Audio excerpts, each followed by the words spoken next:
This is Where We Live on Connecticut Public Radio. I'm Lucy Nalpathanchel. The U.S. military announced it will move 3,000 American troops to NATO member nations in Eastern Europe in response to a potential Russian invasion of Ukraine.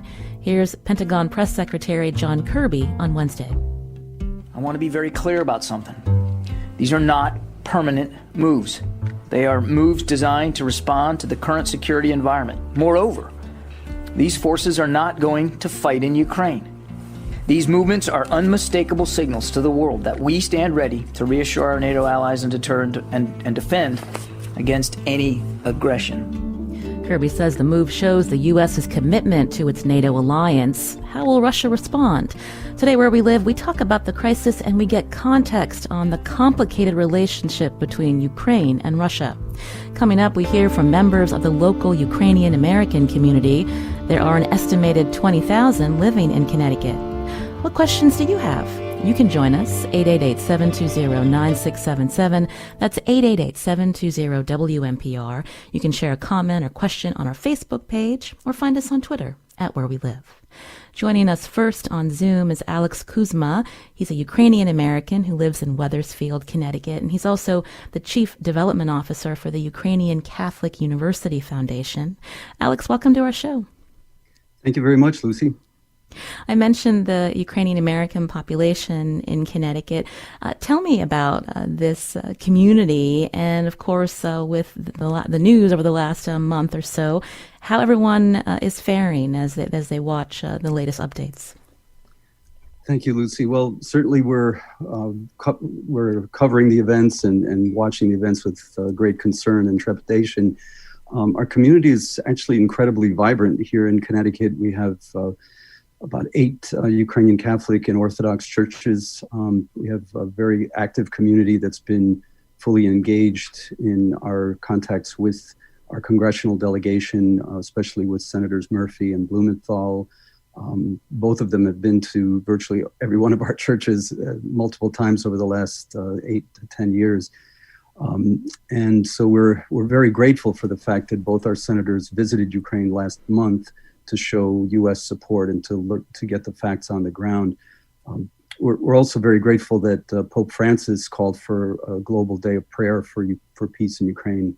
And last week, Archbishop Blair and our Ukrainian Catholic Bishop Paul Chomnitsky celebrated a special prayer vigil at the Church of St. Mary next to the Yale campus to pray for peace. But our community, as you mentioned, it's quite remarkable. We have very active Ukrainian cultural schools in Hartford and Stanford and New Haven. We've got hundreds of kids studying Ukrainian language and literature and history.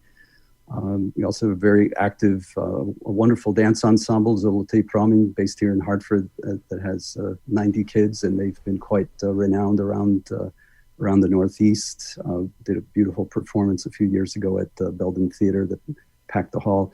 And then we have a lot of students there's an active Ukrainian students club at Yale and UConn, and we've had some terrific conferences at Wesleyan and University of New Haven, co-organized by the Ukrainian community and various scholars.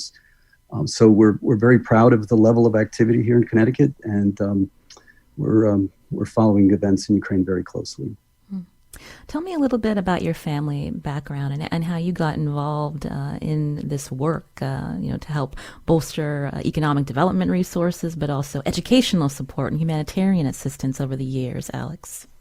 Sure. Well, my parents were both war refugees from Ukraine. They left at the end of World War II and ended up in the displaced persons camp in Germany. I was born here, but I've been pretty active in the community since I was a kid.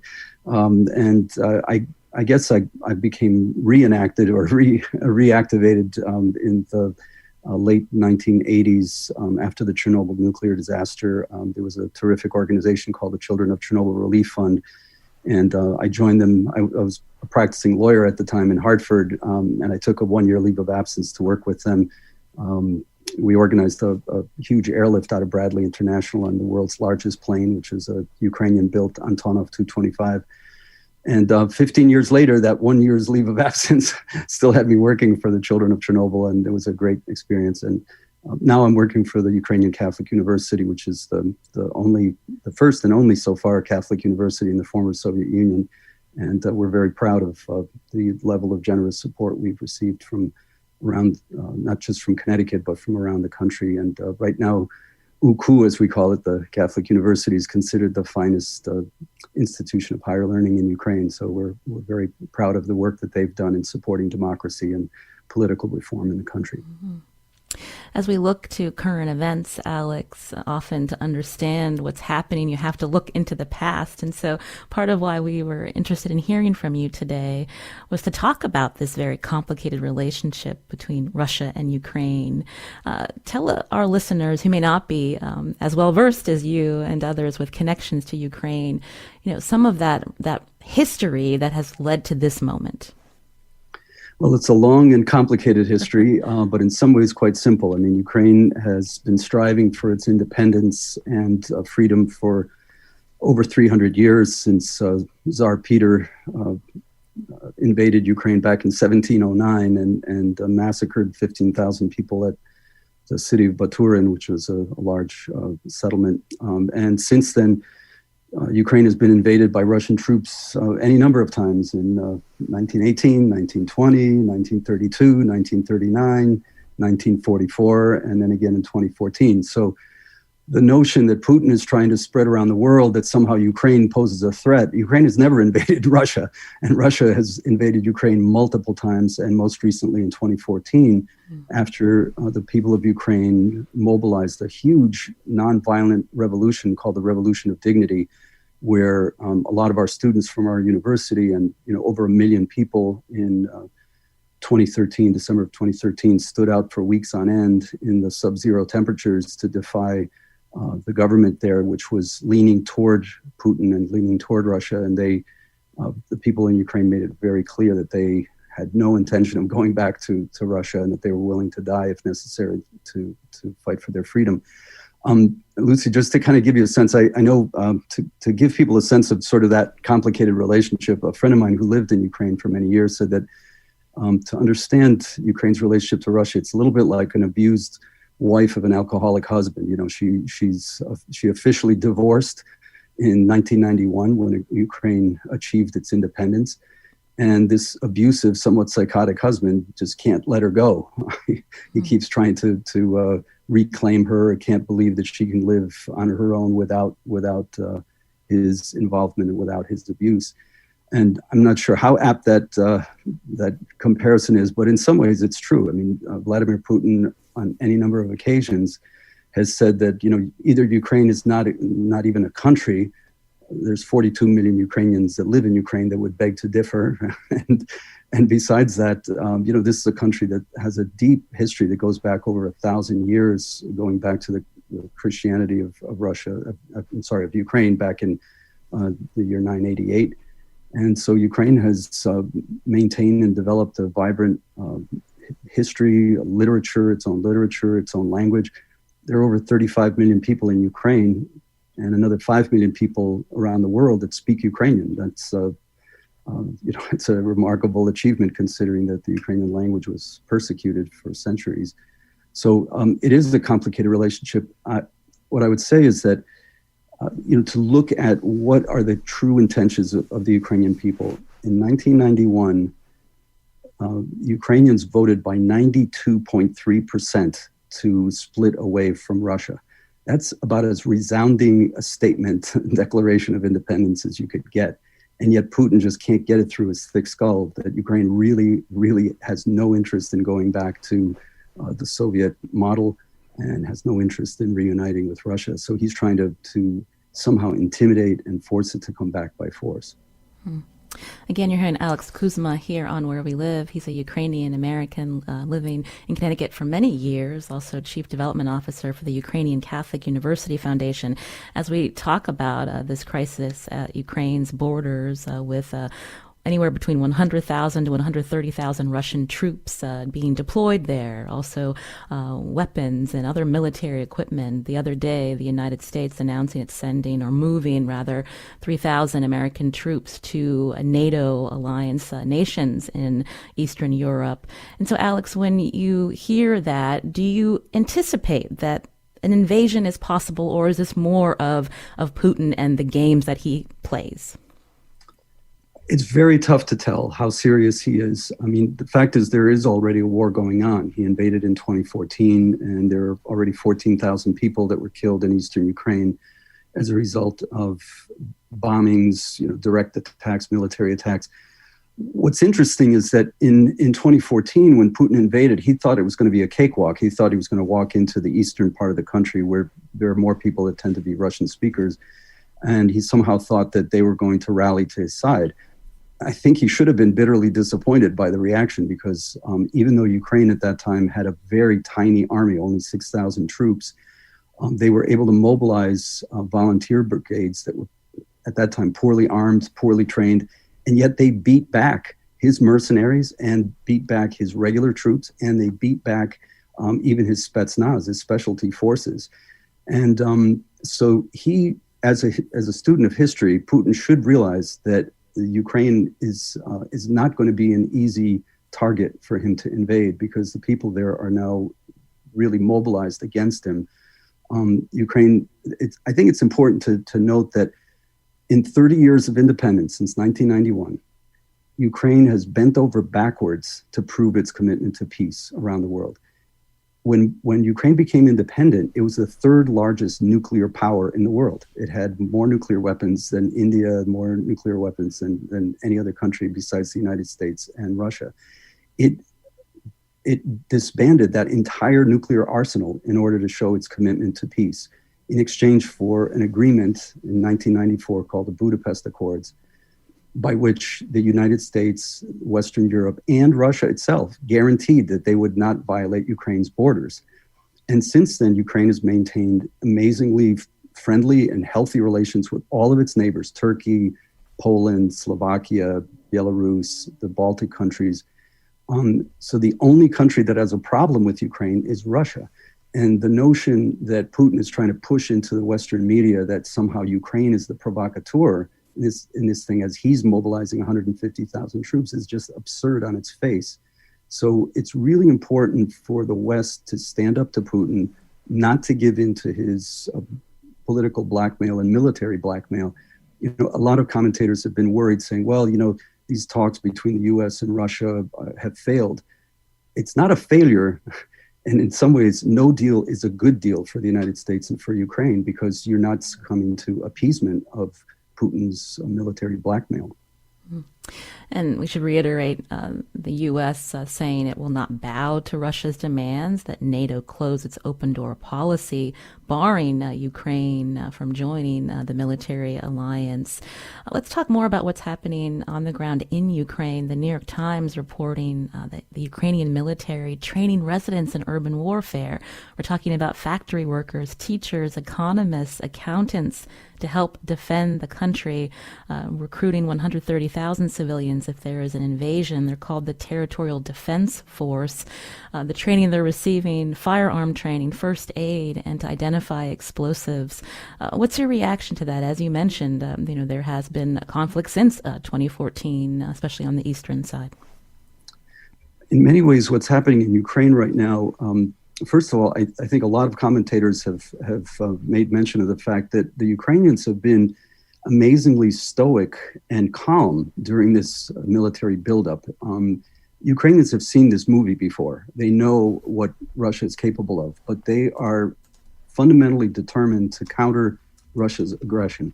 And to me, it reminds me of what happened, even though I wasn't alive then, but it reminds me of what happened, for instance, when Russia invaded Finland in 1939 and 1940. Joseph Stalin, who, by the way, is a role model for Putin, thought that he was going to just be able to waltz into Finland and take this small country over. The Finns fought him tooth and nail and embarrassed him to the point where they basically beat back the Russian army. And it was similar in Norway when the Nazis invaded Norway. I mean, they basically had civil defense forces that fought the Nazis to a standstill. And if Putin thinks that he had a tough time in 2014 when he was beaten back by a ragtag army of volunteers, and I mean, just to give you a sense, Lucy, of just how passionate the Ukrainians were in this battle, one of the pitched battles happened at the Donetsk airport in far eastern Ukraine. There were a group of soldiers there, Ukrainian soldiers that became known as the cyborgs, because they held out for 283 days against shelling, bombing, with very poor supply lines back into main line Ukraine. I mean, it was really like the Ukrainian Alamo, and they finally were defeated. But after 283 days, the Alamo lasted for 13 days. And so the Ukrainians are like incredibly proud of this sort of heritage of David versus Goliath. They're capable of fighting. And as the late Colin Powell would say, you know, the passion that a people feel for defending their country is a force multiplier. And so when you mention the civil defense forces, you know, there were little old ladies, I mean, babci as we call them, little, you know, grandmas in the city of Mariupol that were digging anti-tank trenches during the 2015. So he's going to be facing a population that is 100% against his machinations. And he's going to have hell to pay if he invades. And I think if he's smart, if he's as smart as he thinks he is, he will back down, and this is going to be just a ploy, and he's going to back away from the troops and leave Ukraine in peace. You're listening to Where We Live on Connecticut Public Radio. My guest again, Alex Kuzma, a Ukrainian-American who lives in Wethersfield. He's also Chief Development Officer for the Ukrainian Catholic University Foundation.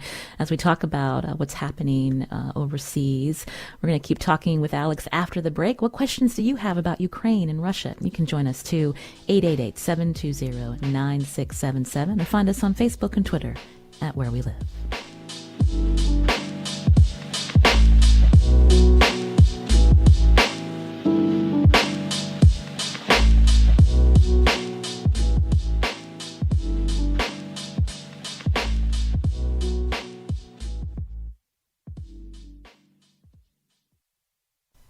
This is Where We Live on Connecticut Public Radio. I'm Lucy Nalpathanchel. Today we're talking to local Ukrainian Americans as the world waits to see what Russian President Vladimir Putin does next.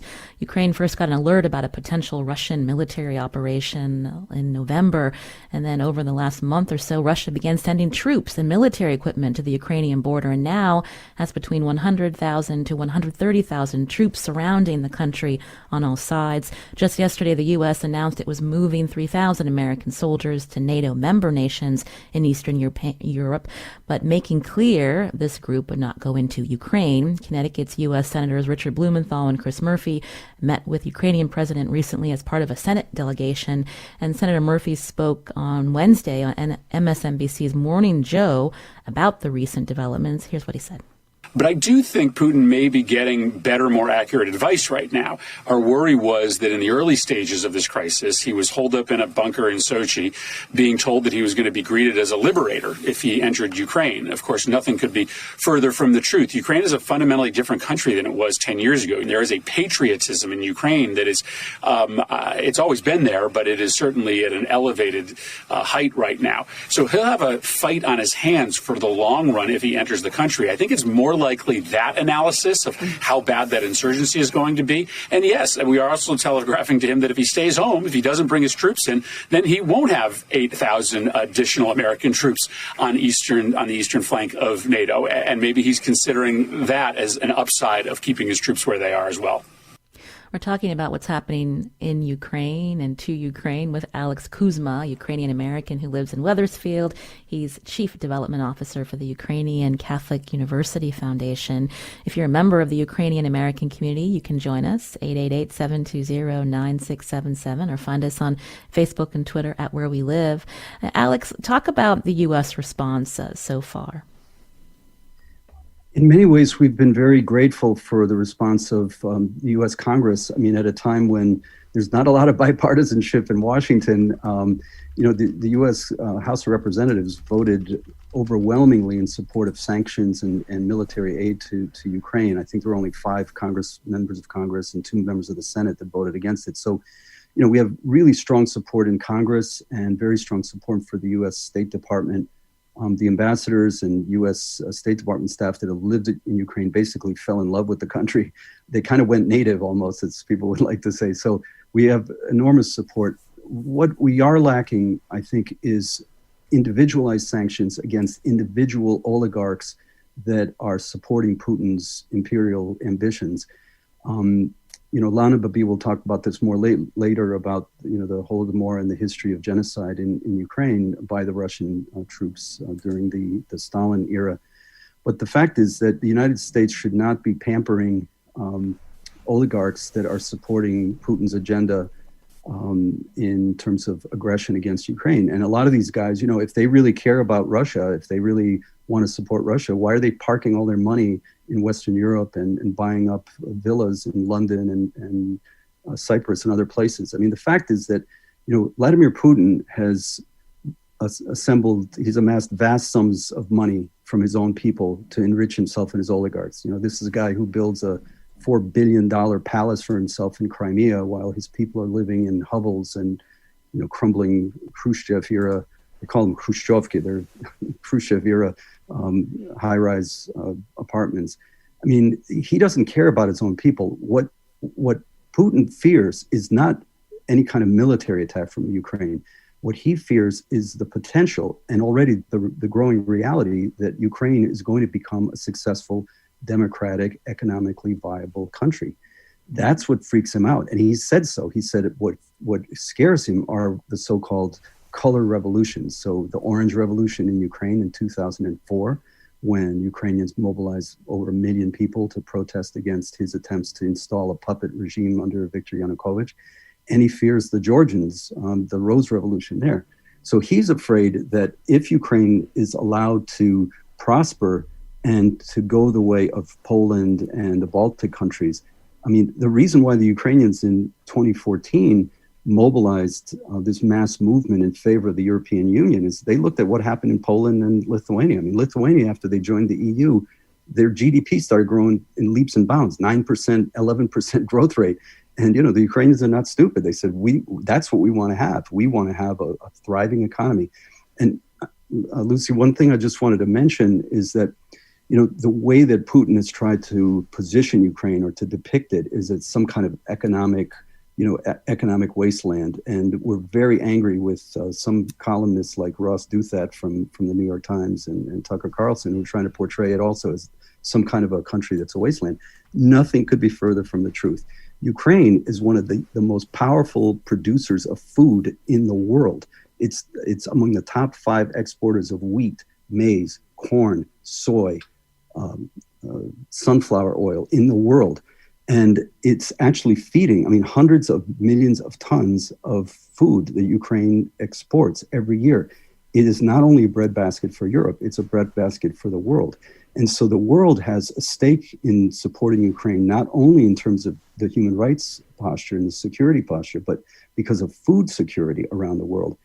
And the other thing that's so tragic, even if Putin doesn't invade, it's already tragic that thousands of young, brilliant Ukrainian men and women have to waste their time, sitting in frozen bunkers in eastern Ukraine when they are actually trying to get educated, trying to develop a better country. And,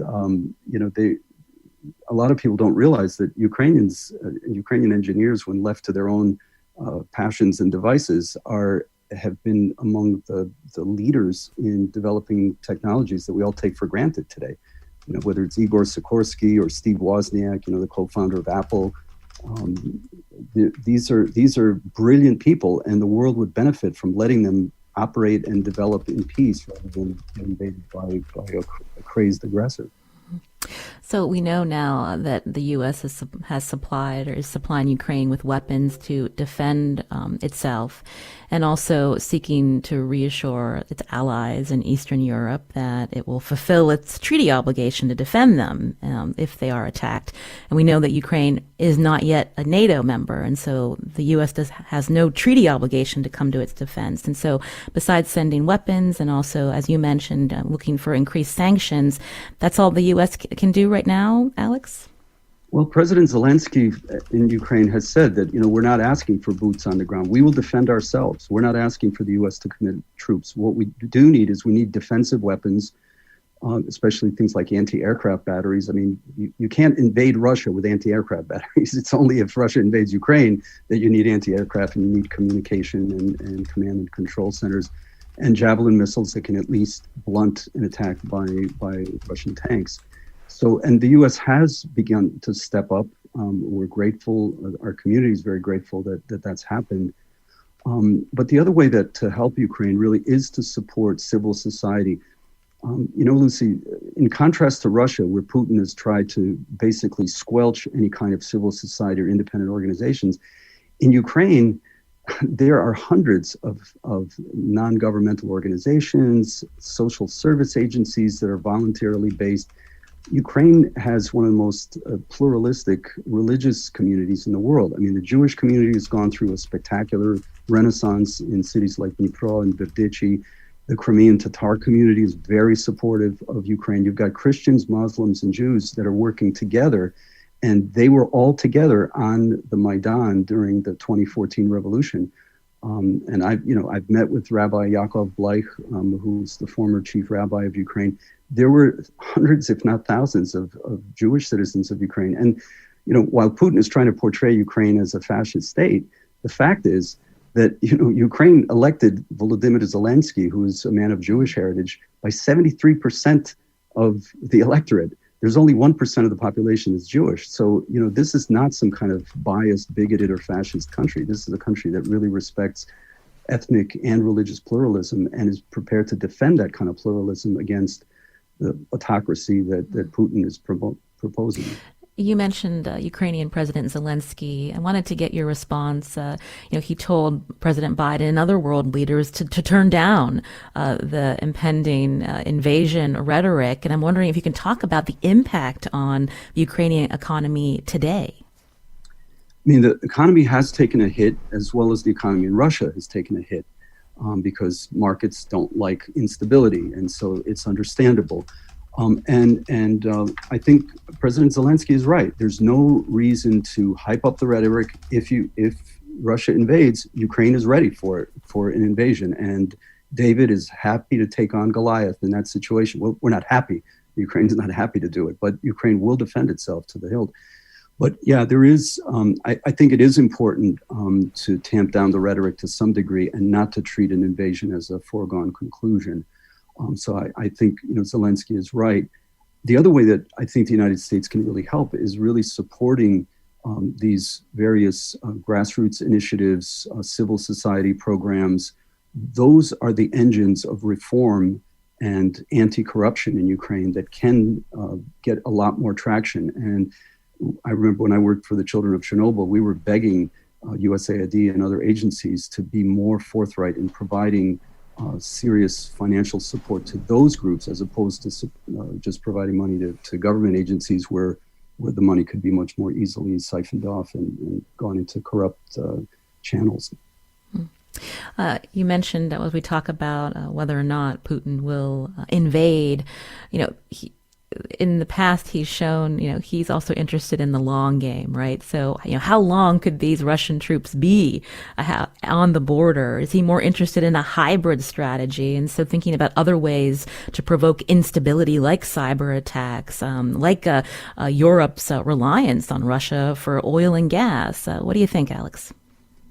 Absolutely. Lucy, I think it's important to note that Putin is a strategic thinker, and I wish he wasn't as clever as he is in some ways. We have to be honest with ourselves.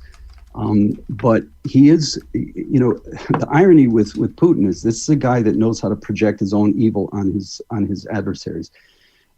He has been working with ideologues like Peskov and Alexander Dugin to develop a whole master plan that's gone on for decades to destabilize Europe. I mean, it's ironic when he calls Ukraine fascist, where, you have this beautiful, pluralistic society.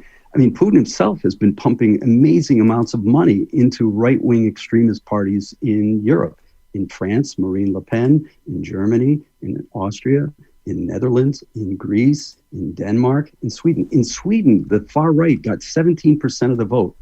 In Ukraine, as our friend Trudy Rubin, who writes for the Philadelphia Inquirer, pointed out, in Ukraine, the far right got only 1.5% of the vote in the 2014 election, and they lost even more votes in the 2019 election when Zelensky was elected. So you compare, where are the fascists? The fascists are the ones that are being supported by Putin's largesse in pumping vast amounts of money. And frankly, we've also seen from recent history that Putin is also not beyond pumping a lot of money into the United States. We saw Paul Manafort, the evil native son of Connecticut, that received $17 million in bribes from a pro-Russian oligarch like Oleg Deripaska in order to penetrate. Literally, that's what he signed up for. He was going to penetrate the American political system, and he did. And so we have to be very cautious as to Putin is a diabolical guy. He's very clever. He knows how to play the long game, and he has the advantage that he lives in a country where he's effectively president for life. So he can play the long game in a way that in a democratic society, we have a hard time keeping up with him. But we have to recognize who he is. I mean, this is a guy who feels that Joseph Stalin is his role model. Imagine if Angela Merkel or Gerhard Schroeder started saying, Hitler wasn't such a bad guy. We should be, the whole world would be up in arms.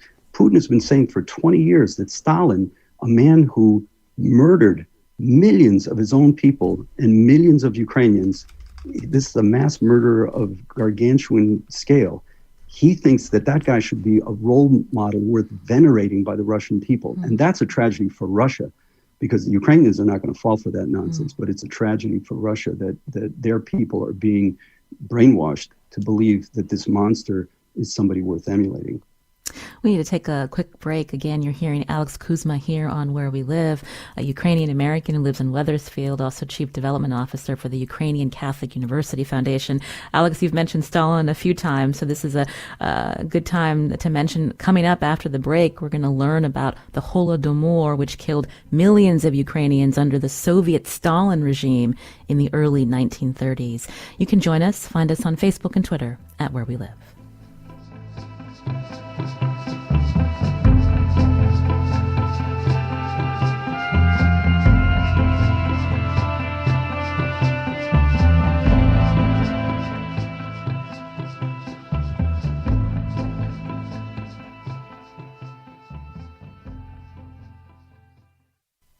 This is Where We Live on Connecticut Public Radio. I'm Lucy Nalpathanchel. We're learning more about the complicated history between Ukraine and Russia as the world watches what happens next at Ukraine's border, where more than 100,000 Russian troops are deployed, and concern continues over a potential Russian invasion.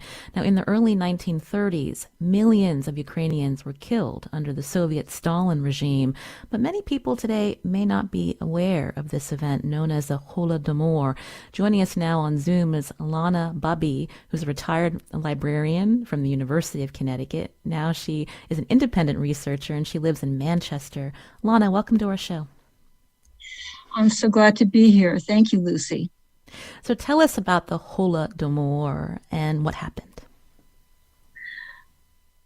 Well, very briefly, the Holodomor refers to a genocide that was perpetrated against the people of Ukraine by Stalin's Soviet regime in the early 1930s, as you introduced. And for those who know already or know just a little bit, its most notable feature was massive starvation.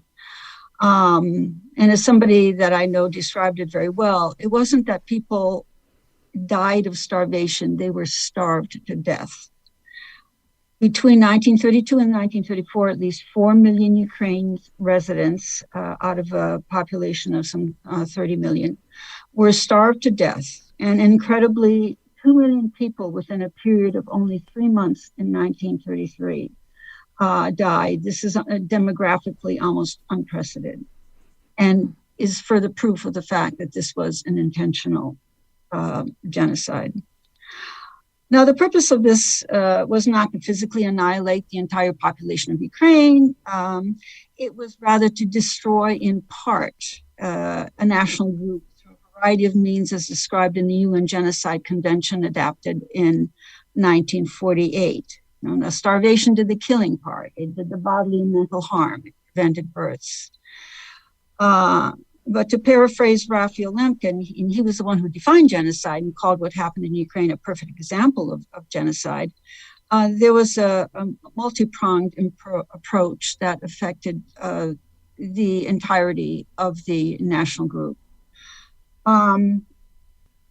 Stalin and his followers were determined to teach the Ukrainian people a lesson that they would not forget for desiring independence during the period of the Russian Revolution, which was only, little more than 10 years earlier. Alex, as Lana talks about this forced famine, or known as the Holodomor, where millions of Ukrainians were killed, this grew out of Stalin's collectivization policy related to agriculture. Can you talk about that? Yeah, I mean, Lana's much more of an expert on this than I am, but I was just going to mention to your listeners that if they wanted to read an excellent book on this is by Anne Applebaum. It's called The Red Famine, Stalin's War on Ukraine. It's really a chilling book because it shows just how methodically the Soviet authorities, led by Stalin, Kaganovich, Postyshev, and others, basically confiscated the Ukrainian harvest in 1932 and 33, blocked humanitarian shipments, and then shipped a lot of this grain that was desperately needed for these starving Ukrainians, shipped it overseas to develop hard currency for his industrialization program. It's really just an appalling history, and it really needs to be exposed to the world much more dramatically.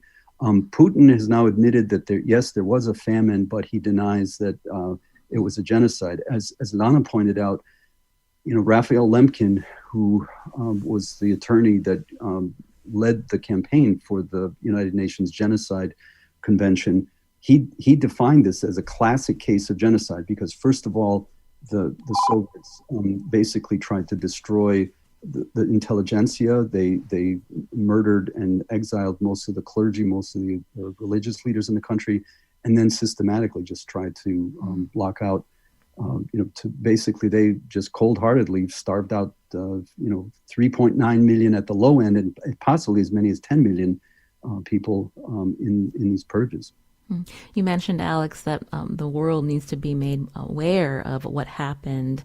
There's been debate about whether or not that this is a genocide. Can you talk about that? Well, the way that Lemkin defined genocide is the intention in whole or in part to destroy a people. It doesn't mean that you have the most classic case, of course, is the Holocaust, where Hitler clearly tried to just exterminate the entire Jewish population of Europe. In this case, Stalin, it was a little bit different in the sense that Stalin wanted to murder millions of people to teach the Ukrainians a lesson that they should not resist his plans. But he wanted to leave enough Ukrainians browbeaten and traumatized so that they would still work the land and create these collectivized farms that would feed, the Soviet cities. So when I look at it, and people should read this book by Applebaum and decide for themselves whether this was a genocide or not. I mean, there were Bolsheviks that were part of the commissariat that was part of this whole campaign that committed suicide because they were so traumatized by what they had been forced to do and seeing children dying in the streets and in the fields as a result of this kind of just completely cold-blooded policy. I mean, you look at the Rwandan genocide was about 1 million people. Armenian genocide was 1 million people. Bosnia is considered a genocide with hundreds of thousands. In Ukraine, at a minimum, we're talking about 3.9 million people. And this was part of a pattern of crushing Ukrainian national spirit and Ukrainian national resistance that stems back from, Tsar Peter in the early 1700s. I mean, as far as the parallels go, when you're looking at somebody, again, who admires Stalin, the perpetrator of the Holodomor, in Vladimir Putin, this is a guy who, we've got to remember, he built his whole career around deceit and lies and violence.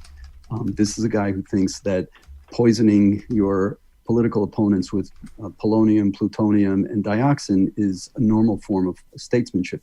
And this is absolutely in keeping with the Stalin playbook.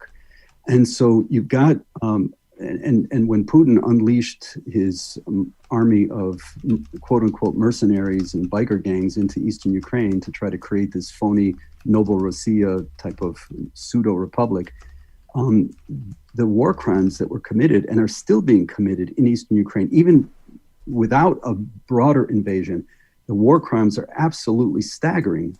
The torture, the mutilation of POWs, the murder of Crimean Tatar activists.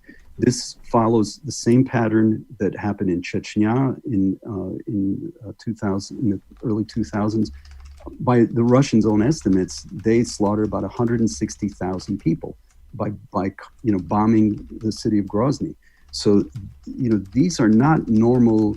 These are not normal rules of engagement in any kind of a war. And, Putin would like to be treated as some kind of a normal person. But the fact that he's sitting on top of, vast reserves of natural gas and oil does not make him any more civilized or any less barbaric than these war crimes would indicate. We just have a couple of minutes left, Alex. And again, we appreciate all the perspective that you've been able to share with us this hour. And I have to ask, if you still have family in Ukraine, how worried are you? I do have family, mostly in Western Ukraine, so they would not be likely affected by this. But one of my nephews, who's 26 years old, was recently wounded. I mean, he's a lieutenant in the Ukrainian army. He was out in Donetsk. He was wounded during a mortar attack. He's rehabilitating now, but he's planning to go back to the front lines because he wants to defend his family. He's got two little babies, and so yeah, and I have Lucy. I've got dear friends in Eastern Ukraine. I mean, there's some beautiful programs out there, like my friend Yuri. I'm not going to use his last name so he's not in danger, but they've created a program that was sponsored by Ukrainian Catholic University alumni called Building Ukraine Together after the invasion started. And they've been rebuilding houses that were damaged in the fighting and creating like community centers where young people can gather to get away from the pressures of war. I mean, there's some beautiful programs happening out there. They're trying to rebuild their country. And Putin just doesn't want to see that happen. So yeah, there's a lot of tragedy already, even with this limited war that has devastated Eastern Ukraine. And I'm sorry that Lana wasn't able to join us because she's really a magnificent person who knows a lot more about the Holodomor. But no, this is a pattern. And again, I think it's really important for the world to recognize that Ukraine is much more valuable to the world as a breadbasket that can produce vast amounts of grain and foodstuffs. We're dealing with a world that has major food insecurity right now. Countries like Yemen and Ethiopia, they're going through famine. Ukraine, if it's left to its own devices, and if its incredibly productive and efficient farmers can continue to produce food for the world, that's going to be a lot more valuable than some little vassal state similar to North Korea, where Putin can feel like a big czar that he's dominating another country. I mean, he's got 8 time zones worth of territory. Isn't that empire enough, even for an imperialist like this? It's it's just staggering. But anyway, that's kind of a perspective. We appreciate again your time today. Unfortunately, we're out of time. Alex Kuzma again, a Ukrainian American living in Wethersfield. Also, Ilana Babi joined us, who lives in Manchester. Today's show produced by Tess Terrible. I'm Lucy Nalpathanchel. We thank you for listening. It's also Connecticut Public Radio's short winter membership drive. Here are 2 of my colleagues to tell you how to support the station.